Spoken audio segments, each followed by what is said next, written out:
Dans cet extrait, l'auteur aborde la question de la cognition supréastrale et supramentale. Il explique que la cognition humaine est limitée par les 3 dimensions spatiales et qu'elle perçoit le temps comme un phénomène quadridimensionnel avec un début et une fin.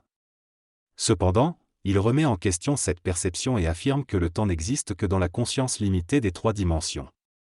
Il souligne également que l'âge de l'univers doit être considéré à travers toute la structure créationnelle, incluant un phénomène précréationnel. L'auteur remet en cause la mémoire en soulignant que la cognition astrale fait une extrapolation vers le connu plutôt que vers l'inconnu, à travers des souvenirs plutôt que des prédictions. Il conclut en soulignant que la cognition astrale est limitée par la structure tridimensionnelle de l'homme. L'être humain a tendance à vénérer le passé et le connu plutôt que l'inconnu, car l'inconnu échappe à la structure tridimensionnelle de sa cognition astrale. Lorsque l'humain envisage l'avenir, il le fait en se basant sur le connu du passé, créant ainsi une illusion de projection vers l'avant. Cependant, l'humain ne peut pas réellement connaître l'avenir car cela dépasse les 4 dimensions auxquelles il a accès. La notion de temps et de quand nous sommes dans le temps est également remise en question, car chaque culture a son propre point de référence. De plus, si l'univers a été créé, il est possible qu'il n'y ait ni début ni fin réelle, ce qui crée un problème dans l'échelle cosmique. La cognition astrale tridimensionnalisée de l'homme tend à rejeter les vibrations qu'il ne peut comprendre, renforçant ainsi l'ignorance et la sécurité dans l'homme.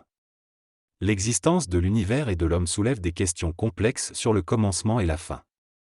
La mécanique de l'univers ne peut pas être totalement comprise par l'esprit humain, car elle dépasse les limites de notre cognition tridimensionnelle. Si l'univers a eu un début, alors il doit y avoir une fin. Mais si l'univers n'a ni début ni fin, alors il n'y a pas de limite spatio-temporelle et notre conception de la réalité est remise en question. L'idée de connaître notre âge ou de définir notre position dans l'évolution cosmique devient alors futile. La notion de temps et d'espace est liée à notre perception limitée en tant qu'être humain. Nous ne pouvons pas comprendre les autres dimensions au-delà des 3 dimensions spatiales. Notre cognition astrale est limitée et ne peut pas englober les autres dimensions. Lorsque nous essayons de comprendre l'univers, nous nous heurtons à nos propres limitations cognitives. Les questions sur le commencement et la fin sont typiques de la cognition astrale, mais elles sont aussi vaines. L'évolution est un processus de déplacement des phénomènes existentiels dans le temps, mais cela implique également une projection du passé dans le futur.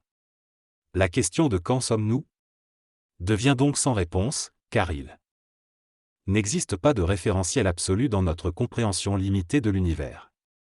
Dans ce texte, l'auteur explore la notion d'un univers infini et sans commencement ni fin.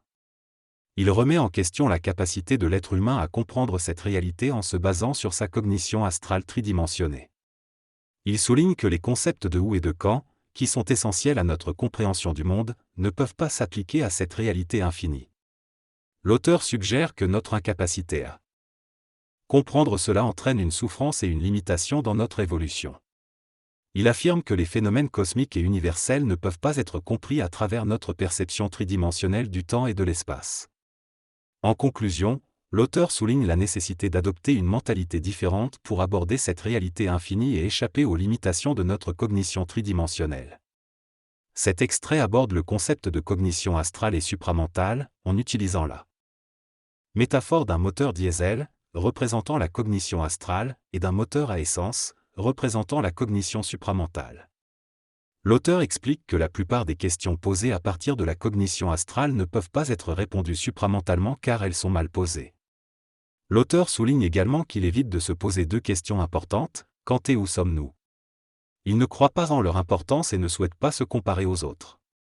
Il rejette l'impatience et l'espoir, préférant vivre dans le moment présent. Il évoque également la souffrance de l'évolution de l'ego, qui se rend compte que plus il connaît, plus sa structure tridimensionnelle est démolie. L'arrivée d'une 5e dimension entraînerait la disparition de tout ce qui a été engendré par les 4 premières dimensions. L'ego, pour se protéger, rejette tout phénomène qui ne correspond pas à sa cognition astrale, ce qui conduit à la phénoménologie de l'être humain ascendant actuel. De connaître autrement que par le biais de la mémoire. L'expérience n'est pas essentielle à l'évolution de l'homme, mais elle est un moyen pour l'âme et l'ego de préserver l'illusion d'une évolution ascendante. L'expérience est une digestion des conditions intelligentes pour en faire une mémoire, mais elle est limitée aux dimensions les plus futiles. Pour connaître des phénomènes au-delà des 4 dimensions, il faut les expérimenter et les assujettir à des dimensions spatiales et temporelles. Cependant, cette expérience ne permet pas de connaître Dieu, le miracle ou la fusion mécanique. La création, qui implique la densification d'énergie pour les dimensions spatiales et temporelles, est un mécanisme satanique. Avant le Big Bang, l'univers existait dans 11 dimensions régies par des mécanicités indépendantes du temps et de l'espace. Selon cette théorie, il existe 11 dimensions qui sont emboîtées les unes dans les autres. Cependant, suite à un événement appelé écartement massif, toutes les dimensions autres que les 4 dimensions spatiales et temporelles ont été emprisonnées.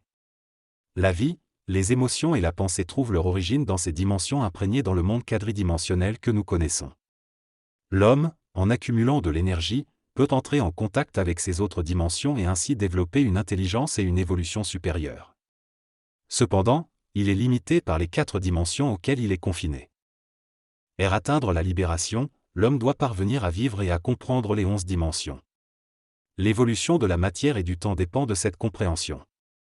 Le rôle cosmique de l'humanité est de libérer les dimensions emprisonnées dans les 4 dimensions actuelles. Pour cela, il est nécessaire de dépasser les notions de temps et d'espace pour évoluer vers une cognition supramentale. L'homme ne peut pas expérimenter le contexte supramental, il ne peut que l'exprimer. Cependant, à travers l'ego peut entraîner des phénomènes philosophiques, occultes ou ésotériques plaisants pour l'ego. L'homme ne peut pas comprendre ou englober un phénomène qui est d'une dimension autre que la sienne. L'homme essaie de comprendre l'instantanéité en posant des questions temporelles, mais cela ne fait que mystifier et engendrer des illusions. L'homme peut savoir ce qu'il sait et ce qu'il ne sait pas, mais il peut aussi croire fermement à des choses dont il n'a pas connaissance. La réincarnation, telle qu'elle est expliquée, fait partie de la dimension quadridimensionnelle, et l'ajusteur de pensée est utilisé pour introduire une phénoménologie non dimensionnalisée à la cognition astrale de l'homme. Au-delà de la création, il n'y a rien, mais cela devient complexe car les 4 dimensions nécessitent une position spatiale et temporelle. En fin de compte, la question de l'évolution et de sa position dans le temps et l'espace n'a aucune importance, car il n'y a rien de limité dans lequel cela peut être contenu. La notion de temps est complexe et il n'y a ni commencement ni fin. En essayant de comprendre le monde dans un cadre tridimensionnel, l'homme est limité dans son évolution. L'expérimentation n'est pas nécessaire pour évoluer, c'est simplement une occupation pour notre intelligence limitée. Ce que nous faisons aujourd'hui est de la résonance vibratoire, et non de l'expérimentation. L'évolution de l'homme ne vise pas à servir le véhicule physique, mais à transcender les dimensions. On peut parfois intégrer des phénomènes quadridimensionnels pour notre bénéfice, mais cela ne change pas l'état fondamental des choses.